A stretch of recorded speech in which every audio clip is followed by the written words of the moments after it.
Hi good morning to all of you. कैसे हैं आप? उम्मीद करते हैं कि बहुत अच्छे होंगे। ठीक है, तो चलिए हम आज फिर से आए हैं। आज डीएसए का लेक्चर 2 है अपना। ठीक है ना। तो पहले लेक्चर में हमने बताया था कि टाइम कॉम्प्लेक्सिटी होती क्या है, ठीक है, स्पेस कॉम्प्लेक्सिटी होती क्या है, बिग ओ नोटेशन क्या है, अब बिग ओमेगा क्या है, बिग थीटा क्या है। ठीक है ना। तो हम देखिए पहले एक बार क्विक रिव्यू रिवाइज करवाते हैं। बिग ओ नोटेशन क्यों यूज़ करते हैं? बिग ओ हम यूज़ करते हैं वर्स्ट केस के सिनेरियो के लिए। ठीक है ना। ये हमारा बिग ओ वर्स्ट केस के लिए को बताता है। ठीक है ना। और थीटा, थीटा क्या होता है? थीटा ओमेगा क्या होता है?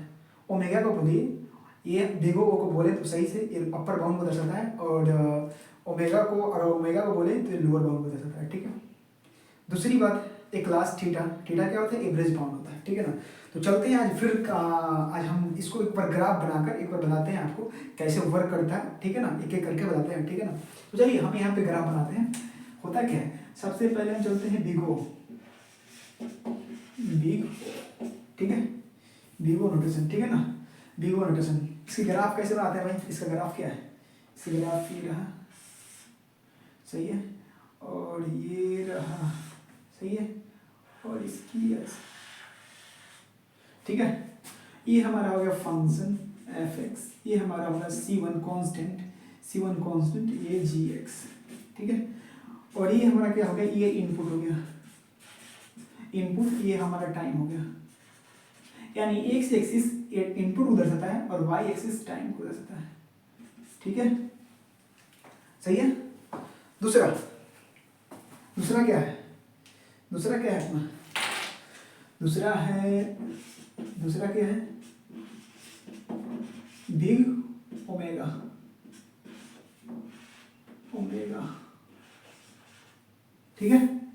ये कैसे, इसका ग्राफ कैसे बनता है? देखिए ध्यान से, मैंने ये बनाया, ठीक है, और मैंने इसको इसको ऐसे किया। ठीक है, ठीक है, और ये, ठीक है, ये हमारा हो गया फंक्शन एफ एक्स, ये हमारा constant C2 and ji x. ठीक है, सही है। और इस वाले पॉइंट को, इस वाले पॉइंट को हम इसको इसको इसको थोड़ा ऐसे करते हैं, ये दो बार कट चुका, इसको इसको ऐसे करते हैं।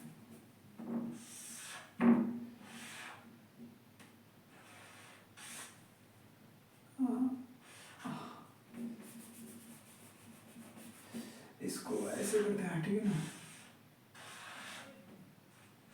ठीक है, ये हमारा हो गया फंक्शन C2। ठीक है, और ये हमारा हो गया इनपुट, इनपुट, इनपुट, ये हमारा हो गया टाइम T1, ये हमारा वाई एक्सिस, ये एक्स। ठीक है। एक तीसरी बात होती है थीटा। थीटा किस चीज को दर्शाता है भाई?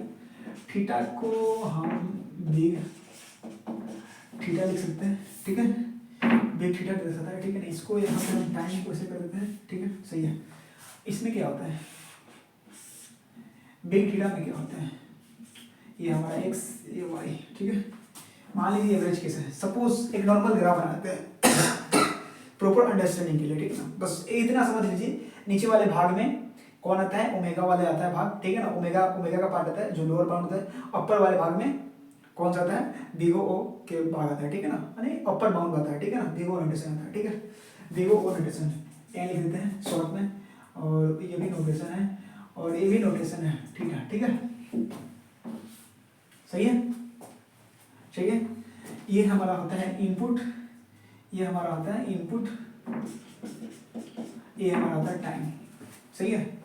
अब देखिए कंडीशन क्या था? कंडीशन कुछ ऐसा था, ध्यान से देखिए। फंक्शन था, function f x less than equal to C1 dot g x. ठीक है ना,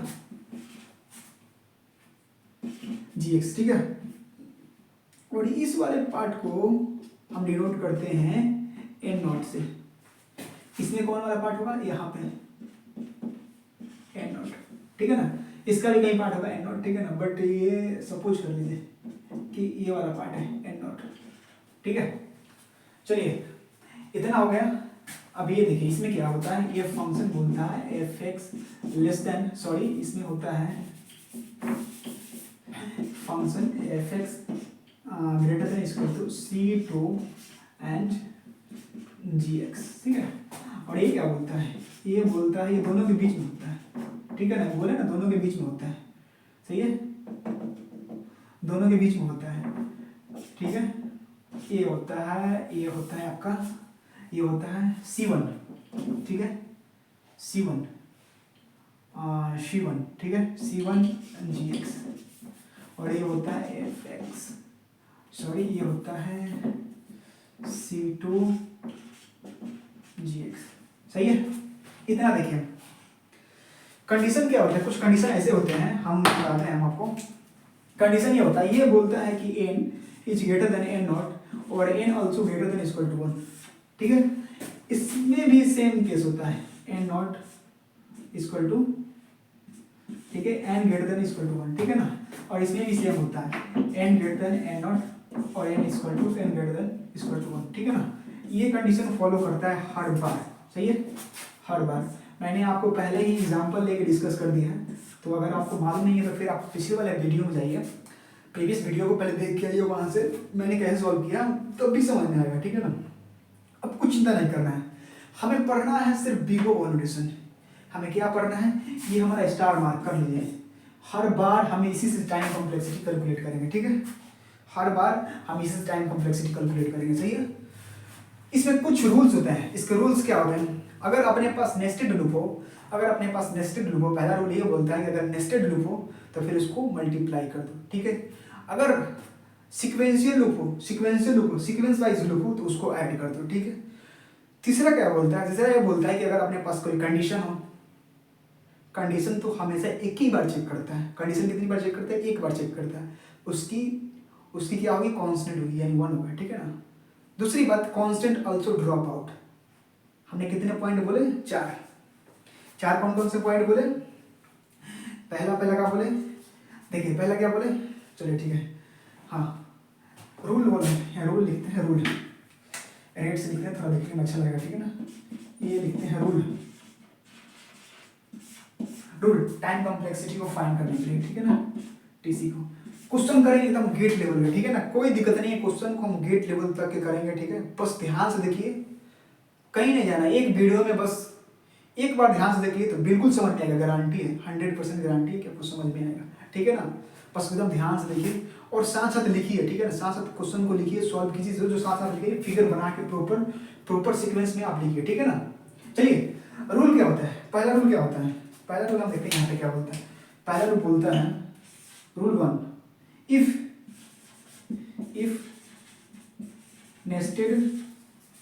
नेस्टेड लूप, देन क्या करते हैं, then we need to multiply,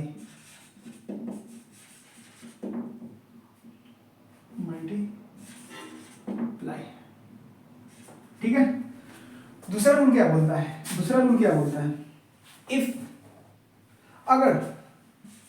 if we get sequential loop,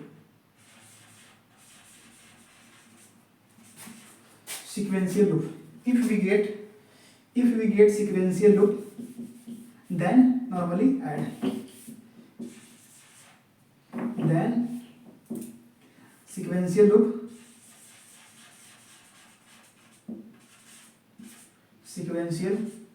loop, then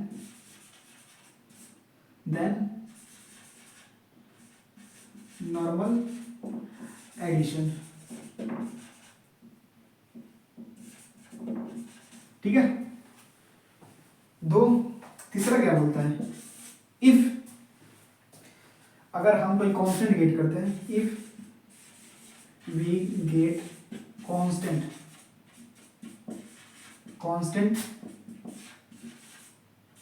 value, उसको नॉर्मली क्या करेंगे भैया, नॉर्मली ड्रॉप आउट कर देंगे, ठीक है, ड्रॉप आउट कर देंगे, ठीक है। नॉर्मली क्या करेंगे, उसको ड्रॉप आउट करेंगे। अगर हम कोई कंडीशन देखते हैं, क्या, अगर हमें कोई कंडीशनल सेंटेंस मिलते हैं, जैसे if n equal to 1 then return, ठीक है। कंडीशन कब चलता है, कंडीशन हमेशा एक ही बार चलता है, कोई भी कंडीशन मल्टीपल बार नहीं चलता है, ठीक है ना। तो देखिए ध्यान से 4 नंबर क्या बोलता है, 4 नंबर बोलता है if we find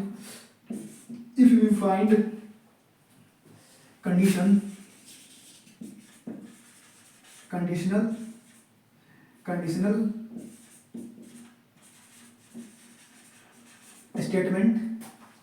statement always time complexity 1 constant, ठीक है ना, always time complexity 1, ठीक है, ठीक है। अब देखिए क्या होता है, कितने हुए अपने पास, 4 हुए। इस 4 रूल को ध्यान से एक बार देखिए, हम यहाँ से हट जाते हैं, ठीक है ना। अब हम क्वेश्चन लिखते हैं। क्वेश्चन क्या लिखते हैं, पहले हम फंक्शन लिखते हैं, उसके बाद हम अंदर रूल लिखेंगे। आप इसकी टाइम कॉम्प्लेक्सिटी कैलकुलेट करके बिगो ओ के टर्म में बताना है, ठीक है ना। कैसे बताएंगे आप देखिए, हम क्वेश्चन लिखते हैं, चलिए क्वेश्चन लिखते हैं, आप यहाँ सॉल्व कीजिए। अब यहाँ पे हम लिखते हैं एग्जाम्पल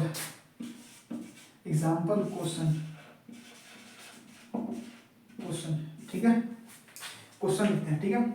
अब देखिए क्या होता है क्वेश्चन, जैसे मैंने कहा फंक्शन एफ एक्स, जैसे मैंने यहाँ पे गया question number 1, function f x 2n+5, ठीक है। दूसरा क्वेश्चन क्या है, function f x 2n² + 5n+6, इसकी टाइम कॉम्प्लेक्सिटी बताना है बिगो ओ के टर्म में, ठीक है ना। तीसरी बात, function f x n/2 + 6n², ठीक है। अभी फंक्शन लिख रहे हैं, अभी हम कोई लूप का कैलकुलेशन नहीं कर रहे, ठीक है ना। तभी हम फंक्शन से पहले सीख लेंगे, उसके बाद हम चलेंगे लूप में, ठीक है। सही है, सही है। तो ध्यान से देखिए, ये हो गया 1 2 3, और 2 देते हैं, और 2 क्या देता है, हाँ ठीक है, function f x n × n+1/2 + 5। एक और जो last but not least, function f x 3n³ + 2n² + 6n+6, ठीक है। अब हम इसकी टाइम कॉम्प्लेक्सिटी फाइंड करना है हमें। यहाँ पे ये हमारा फंक्शन हो गया, ठीक है ना, और यहाँ पे हम टाइम कॉम्प्लेक्सिटी फाइंड करेंगे, ठीक है। यहाँ पे इसकी टाइम कॉम्प्लेक्सिटी फाइंड करेंगे, सही है। हमें बिगो ओ के टर्म में बताना है, किसके टर्म में, बिगो ओ नोटेशन के टर्म में, बिगो एन लिखते हैं, ठीक है ना, समझ जाइए, बिगो एन नोटेशन लिखते हैं, ठीक है ना। इसको यहाँ से, हाँ ठीक है, बिगो ओ के टर्म में बताना है इसके, ठीक है ना। चलिए अब ध्यान से देखिए इसको, और यहाँ पे बताइए हमें बिगो ओ के टर्म में क्या क्या इसकी टाइम कॉम्प्लेक्सिटी आएगी, ठीक है। चलिए देख लिए, निकाल लिए, हमें उम्मीद है कि आप निकाल दिए होंगे, ठीक है ना। तो बिगो को क्या बोलता है, बिगो बोलता है कि हमें अपर बाउंड चाहिए। कौन से बाउंड चाहिए, अपर बाउंड। हमें n की मैक्सिमम वैल्यू देखनी है कि n के पावर 3 है, n के पावर q है, जो मैक्सिमम वैल्यू होगी n की पावर, उसको हम लेंगे बिगो के टर्म में, ठीक है। तो क्या है, यहाँ पे देखिए बिगो, यहाँ क्या है 1 है, और कोई दिख रहा है, नहीं दिख रहा है, यानी इसकी टाइम कॉम्प्लेक्सिटी n हो गई, सही। दूसरी बात, next what will be get answer according to this function. Next इसको, ये n है, ठीक है ना, कंफ्यूजन नहीं होना, n है, ठीक है ना। अब इसको बताइए, इसको कंटेंट एकदम 100 लेवल, ठीक है ना, बहुत तगड़े लेवल का कंटेंट जाएगा यहाँ से, कोई दिक्कत नहीं, एकदम मस्त क्वेश्चन, एकदम 100%। हम अपने तरफ से 100% नहीं है, ठीक है ना, अच्छे गेट लेवल के क्वेश्चन कराएंगे, कोई दिक्कत नहीं है, साथ में मिलकर सॉल्व करेंगे, ठीक है ना, कोई चिंता नहीं करना है। अगर आपको कोई क्वेश्चन नहीं हो रहा तो प्लीज़ कमेंट बॉक्स में उसको ड्रॉप कीजिए, ठीक है ना। हम यहाँ से स्पेशल उसके लिए वीडियो बनाकर आपके पास उसको सॉल्व कराएंगे और सेंड करेंगे यहाँ से, ठीक है। चलिए ये बात की बात है, पहले यहाँ देखिए, हमने यहाँ पे क्या देखा, n² देखा, तो हमें इसकी टाइम कॉम्प्लेक्सिटी n² हो गई, ठीक है। दूसरी बात क्या देखा मैंने, n²/2, और ये हुआ, तो ये देखिए कैसे हुआ, इसकी time complexity big O n²/2, but हम कांस्टेंट को कोई वैल्यू देते हैं, हम बोले ना, यहाँ पर रूल में लिखवाया हम कि कांस्टेंट सीधे ड्रॉप आउट करते हैं, ठीक है ना, कांस्टेंट की कोई जरूरत नहीं है हमें, जब टाइम कॉम्प्लेक्सिटी फाइंड करते हैं तो कांस्टेंट की कोई जरूरत नहीं है, तो बी को एन स्क्वायर। सही है। दूसरी, अब इसको कैसे फाइंड करेंगे भैया? भैया तो हम फंस गए इसको फाइंड करने के लिए। कैसे फाइंड करेंगे? अब बताओ कैसे फाइंड करेंगे? हम बोलेंगे कोई दिक्कत नहीं है, फाइंड कर लेते हैं अच्छे से, मिलकर फाइंड करेंगे। तो देखिए पहले इसको सॉल्व करते हैं। इसमें मल्टीप्लाई कीजिए एन में, एन स्क्वायर एन, ठीक है, और ये 2 रहेगा और प्लस 5, ठीक है ना। अब सबसे मैक्सिमम वैल्यू देखिए, इस अगर डिवाइड करें ना, अगर अलग अलग सेपरेट सेपरेट लिखे 2 को, तो n square by 2 n by 2 ऐसे फॉर्म में आ जाएगा, ठीक है ना। तो हम क्या करेंगे, इसको डायरेक्ट हम लिखेंगे बी को n square by 2 maximum value, जो कि हमारा होगा बी को, जो कि हमारा होगा इसको हम लिखाते हैं एक बार फिर से, जो कि बी को n square by 2 maximum value और बी को एन स्क्वायर। सही है।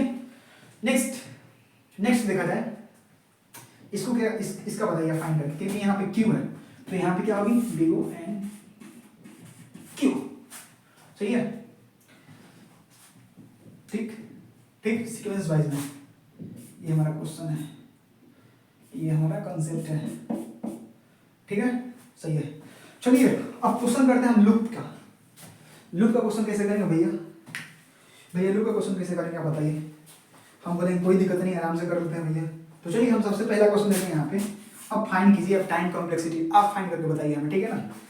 हम जब for loop for i equal to 0, ठीक है, i less than n i plus plus, ठीक है, और यहाँ पे x equal to y plus b, पहला क्वेश्चन, ठीक है।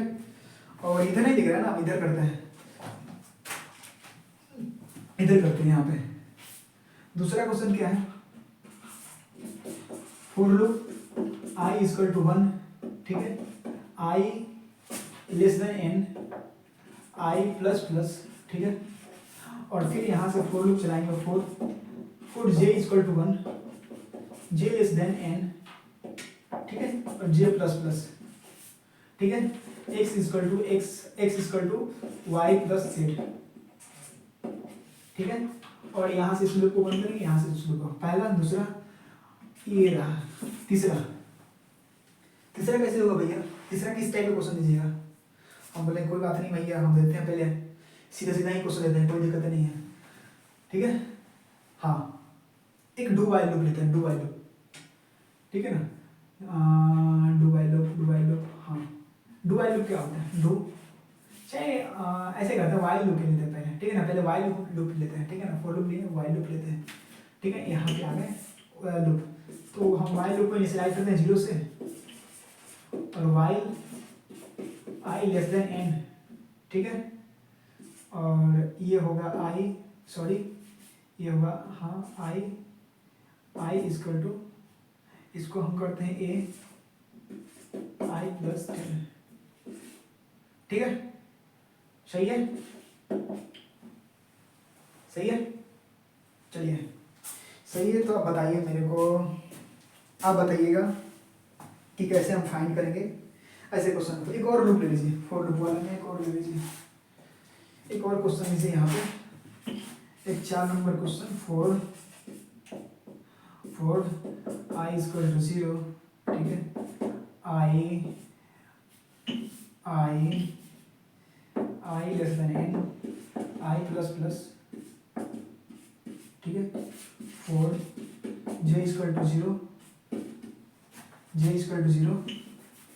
For j equal to 0 j less than n j plus plus, ठीक है। सही है भैया, सही है। फिर फॉर के इक्वल टू 0 के लेस देन एन, ठीक है, और के प्लस प्लस, ठीक है ना। इसको ध्यान देना है, इससे गड़बड़ नहीं होना है। के प्लस प्लस प्लस प्लस, और यहाँ से लूप बंद कर दिया मैंने, और यहाँ पे इस लूप को यहाँ बंद कर दिया, इस लूप को यहाँ बंद कर दिया, इस लूप को यहाँ बंद कर दिया, एक्स प्लस 10 करते हैं। चलिए अब बताइए फाइंड करके आप इसको कैसे फाइंड करेंगे? हाँ, बताएंगे कि हम फाइंड कराएं? चलिए ठीक है। अब ध्यान से देखना है हमें, सॉल्व करना है, ठीक है ना। ध्यान से देखना है कैसे फाइंड करते हैं। जब हमने i इक्वल टू 1 0 लिखा यानी ये हमारा 1 पर चला होगा, ठीक ठीक, कितने पर चला होगा 1 पर। जब i less than equal to n यानी हमारा लूप कितने पर चलता है, एक कम चलता है, n से एक कम चलेगा यहाँ पे, तो यानी हम इसको बोल सकते हैं कि n प्लस 1 टाइम चलता है ये लूप, ठीक है। दूसरी, ये कितना टाइम चलेगा, n टाइम, सही है, ध्यान से। और ये कितना टाइम चलेगा भैया, ये तो अंदर लूप है, ये तो कांस्टेंट बोल सकते हैं, या हाँ कांस्टेंट बोल सकते हैं, जो भी एक्सप्रेशन है ऐड सब्ट्रैक्ट करने वाला एक्सप्रेशन है। तो अगर यहाँ पे n होता तो हम n लिख देते, अगर यहाँ पे n होता तो ये भी n टाइम चलता, ऐसे तो इसको कांस्टेंट ही मान सकते हैं, ठीक है ना, ऐसे इसको क्या मान सकते हैं, कांस्टेंट। अब इसको कैसे फाइंड करेंगे, देखिए कैसे फाइंड करते हैं हम, सीधे फाइंड करते हैं, कैसे फाइंड करते हैं, बहुत आराम से। हमें क्या करना है, हमें इसको ऐड करना है, 1 प्लस यहाँ पे सोल्व करते हैं, 1 plus n plus 1 n plus, ठीक है, और इसको कांस्टेंट को ऐसे 1 कर ऐड कर देंगे, ठीक है ना। अब इसको ऐड कीजिए, कितना होगा 2n प्लस 3। अगर बोले कि बिगो के टर्म में आप इसकी टाइम कॉम्प्लेक्सिटी बताइए, बिगो के टर्म में टाइम कॉम्प्लेक्सिटी क्या होगी, बिगो n, ठीक है। बिगो हमारा 2n होगा तो हम 2 को ड्रॉप आउट करेंगे तो हम यहाँ लिखेंगे बिगो n, ये हमारा होगा पहला आंसर, ठीक है। दूसरा में आते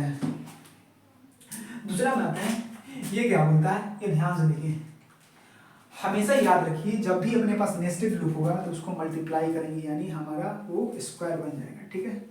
अगर अपने पास 3 लूप होगा तो उसकी टाइम कॉम्प्लेक्सिटी बिगो के टर्म में n क्यूब होगी, 2 होगा अगर अपने पास लूप तो उसकी टाइम कॉम्प्लेक्सिटी n स्क्वायर होगी, ठीक है। चलिए मस्त। अब इसको आप सॉल्व कीजिए, हम सॉल्व करा दें, तब तक हम इसको सॉल्व करते हैं। आप सॉल्व करके बताइए, तब हम इसको सॉल्व करते हैं। हम तब तक वाइल लूप सॉल्व करते हैं, ठीक है। आप इसको सॉल्व करके दीजिए, ठीक है। हमने यहाँ पे इसको चला तो ये तो 1 टाइम चला, ठीक है ना। और यहाँ पे अगर i 10, अगर यहाँ पे n मान लो, अगर हमने यहाँ पे n लिखा था, n अगर n को हम 10 सपोज करते हैं या कोई वैल्यू सपोज करते हैं तो ये मान लीजिए अगर n को हम 10 टाइम चलाते हैं तो 10n/10,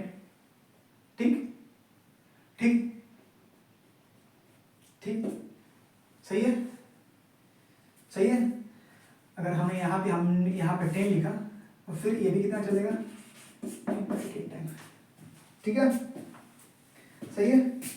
अब हम बताइए इसकी टाइम कॉम्प्लेक्सिटी आप कैलकुलेट करके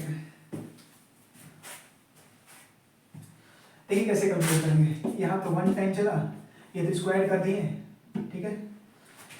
चलते हैं, n/10 प्लस n/10, ये हमारा सॉल्यूशन है, n/10 plus 1, 2n/10 plus 1 cut गया, n/5 प्लस 1, बिगो n के टर्म में n/5, तो इसकी टाइम कॉम्प्लेक्सिटी हो जाएगी बिगो n, सही है।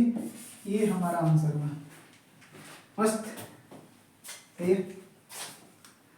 अब बताइए आप हमें नेस्टेड लूप का फाइंड करके, क्योंकि हम तो टाइम कॉम्प्लेक्सिटी पहले ही बोल चुके हैं, तो आप हमें बताइए, ठीक है।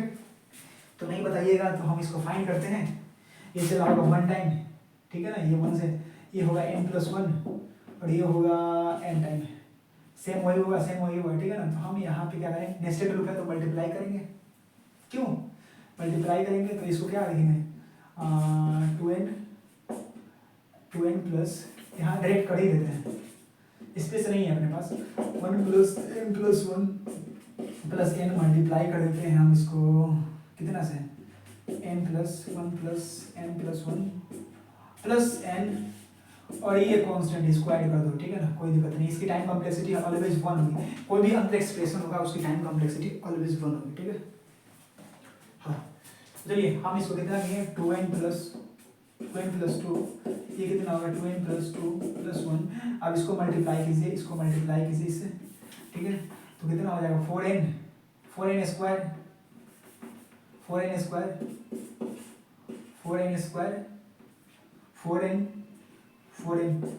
8n, ठीक।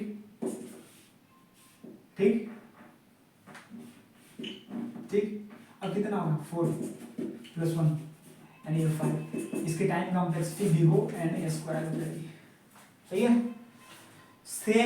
सेम लॉजिक इस पे लगाएं आप, और इसकी टाइम कॉम्प्लेक्सिटी हम डायरेक्ट लिखते हैं, इसको सॉल्व नहीं करेंगे हम यहाँ पे बिगो एन क्यू। ठीक है, एक बार इसको ध्यान से देखिए, फिर चलते हैं इसको हम नेक्स्ट लेवल पे लेकर चलते हैं इसको। ठीक है, बस आज क्वेश्चन करेंगे और उसके बाद अपना डेटा स्ट्रक्चर का मेन टॉपिक डेटा स्ट्रक्चर को आज स्टार्ट करेंगे हम। ठीक है ना, डेटा स्ट्रक्चर को आज इंट्रोडक्शन देंगे और उसके बाद वाइंड अप करेंगे यहीं से। ध्यान से देख लिए, ध्यान से देख लीजिए। तो हम चलते हैं, अब इसको रेज करते हैं, इसको रेज करते हैं, टर्म कंडीशन यहीं पर रहने देते हैं। यहाँ से हम इसको रेज करते हैं, यहाँ से रेज करते हैं, ये आप देख लीजिएगा। ठीक है ना, सही है, कोई दिक्कत नहीं, एकदम बड़े बड़े लेवल पर पढ़ेंगे, क्वेश्चन सॉल्व करेंगे मस्ती के साथ, कोई दिक्कत नहीं है।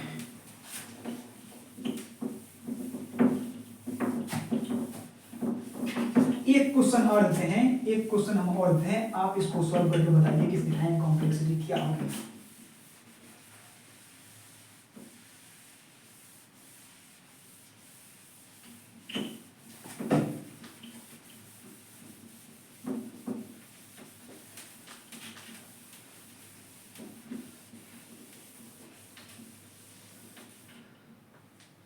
ठीक है,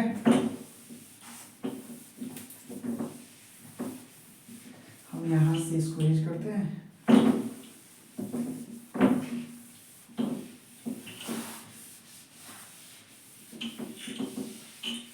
चलिए फाइन फाइन, ठीक है, एक क्वेश्चन और देते हैं, बस लास्ट क्वेश्चन है, अभी इसको देख लेते हैं। ठीक है, पहले कुछ हमें कंडीशन याद रखना है। ठीक है, क्या क्या है, हम यहाँ पे लिखते हैं, यहाँ पे लिखते हैं, यहाँ पे लिखते हैं,